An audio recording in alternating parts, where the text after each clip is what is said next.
It's one of the best times of the year where we get baseball back. We get to start with spring training down there in Florida. Let me start one more time. 3, 2, 1. It is one of the best times of the year where we get to talk about baseball once again. The Braves, they are down there in Southwest Florida as they get ready for a brand new season. And as we get ready, we're going to help you by doing that with our Braves insider, Grant McAuley, who's going to be down there in Florida with the guys for a couple of days looking at this Braves team and figuring out what exactly they may look like this season. Grant, let's start with those pitchers and catchers, considering those are the guys who usually show up to the ballpark first. A few notable changes there. Obviously, no Max Fried, no Charlie Morton, no AJ Mentor, no Travis d'Arnaud on the catcher side. So where will your attention be with those two groups?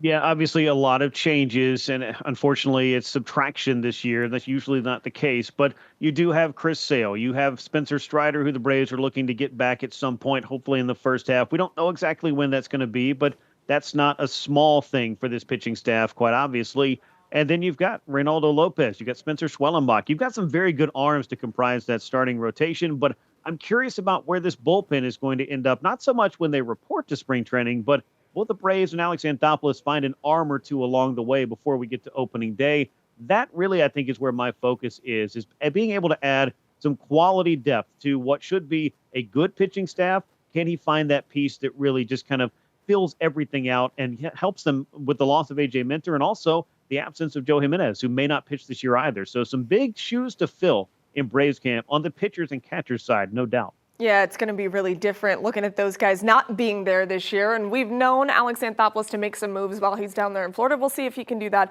as well this year. Now, you mentioned Strider. He's been going through some bullpen sessions. Barring no setbacks, he could possibly come back by the end of April, which I know Braves fans would be so excited about. But in the interim, who do you think steps up in the rotation to help the absence of Strider?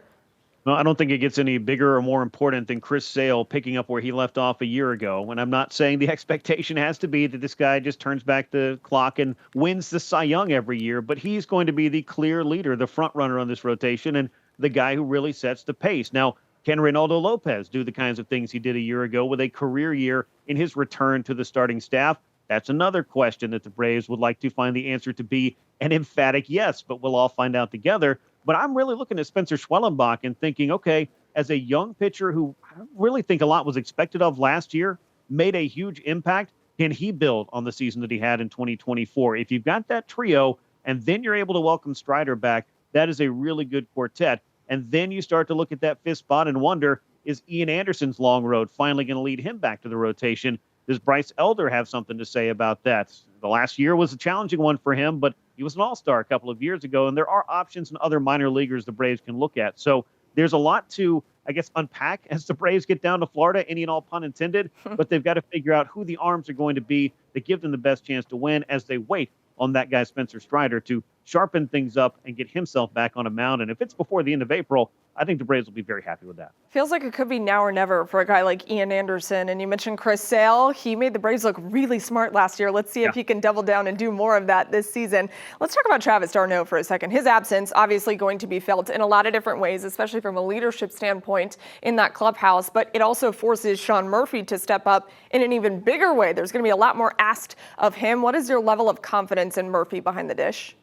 I'm still pretty confident. I know he's coming off a bad year, and a lot of people are down on him and wondering, is this a deal that's worked out? The Braves also gave up William Contreras when they got Sean Murphy, but this is a workhorse catcher who, when healthy, which let's point out, as the story was for the Braves in 2024 on a lot of different fronts, he was not last year.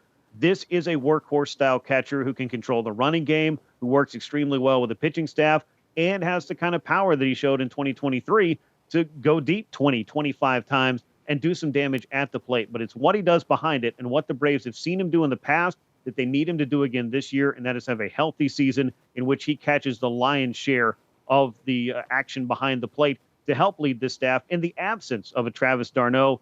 That was a great 1-2 punch. There's no two ways about that. Having two veterans that you counted on that could also help you out at the plate. The clutch factor of Travis d'Arnaud, I think, we'll miss. And he was one of the leaders of the 2021 Braves, a team that we've watched slowly kind of taken apart over the last 3 seasons. But you've got to work with who you've got now. The Braves are happy to have Sean Murphy, but they certainly are asking a lot of him this year. And I think the health department, if he checks that box, that is going to be the thing that sets him up for the success that they need him to have in 2025. Health was really the Braves' kryptonite last year, especially when you got to the postseason. You saw it all fall apart in a time where we didn't even think they would make it, but they really were just kind of putting guys together to see if they could come up with some kind of lineup where guys were healthy. So let's stick to that a little bit and turn our attention to the outfield. Obviously, Acuna getting healthy, that's going to be a lot of exciting interest down there in Florida, but so will the addition of Jurickson Profar, who you and I have talked about before. What do you anticipate to see from the outfield in spring training?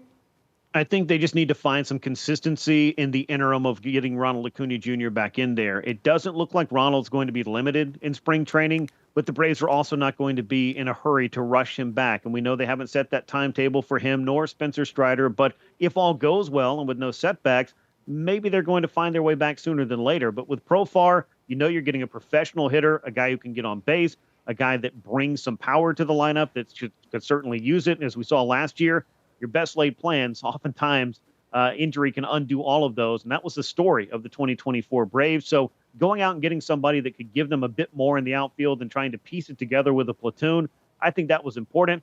Then you can just slide him over and have him in left field. I mean, he'll be in left field, but then you can slide Ronald Acuna Jr. into the lineup. And you really, I think, have to like that outfield from a power dynamic, especially defensive dynamic with Michael Harris in center field, Acuna in right, Profar in left. That, to me, is one of the better rounded outfields in the National League. Ooh, you love to hear it. And Profar, perhaps the missing piece for an outfield that was hodgepodging things together the last couple of years out there. Now, one more thing from you, because we know that traditionally the infield, those guys are pretty set for the most part. There are some names that people are going to be unfamiliar with at spring training. Doesn't have to be one of those, but who's someone that you are focusing on when you go down there to Florida? It's going to be interesting to see Austin Riley get back and healthy over at third base. That was something that destabilized the Braves lineup a year ago. Can Matt Olson have a more consistent season? I know Matt would like to have it. He works very hard in the winter for that to be the case, but it wasn't in 2024. And with health, Ozzie Albies is a guy that you have to look at seemingly every other year. So maybe this is a good year for him and wonder if he can, be in the lineup and be available, because they say the best ability is availability. And I think the Braves certainly need that. I don't know that there's anyone down there fighting for a job in camp that's going to unseat Orlando Arcia at shortstop, for example. That was the one other question this winter. Would the Braves go out and try to upgrade there? Clearly, if the rest of the pieces are all in place, they're comfortable with Arcia at short. I think that if there's one guy I'm looking at in spring training, to go back to, I guess, the question here, it's not so much on the infield, it's behind the plate. How much Drake Baldwin are we going to see in spring training, and what kind of impression can the Braves' top catching prospect make on the Braves here in Grapefruit League action? I love that. Stay healthy, too, and no setbacks is really what we want coming out of spring training. Grant, thank you so much. We're looking forward to your reporting down there in Florida. Thanks, guys.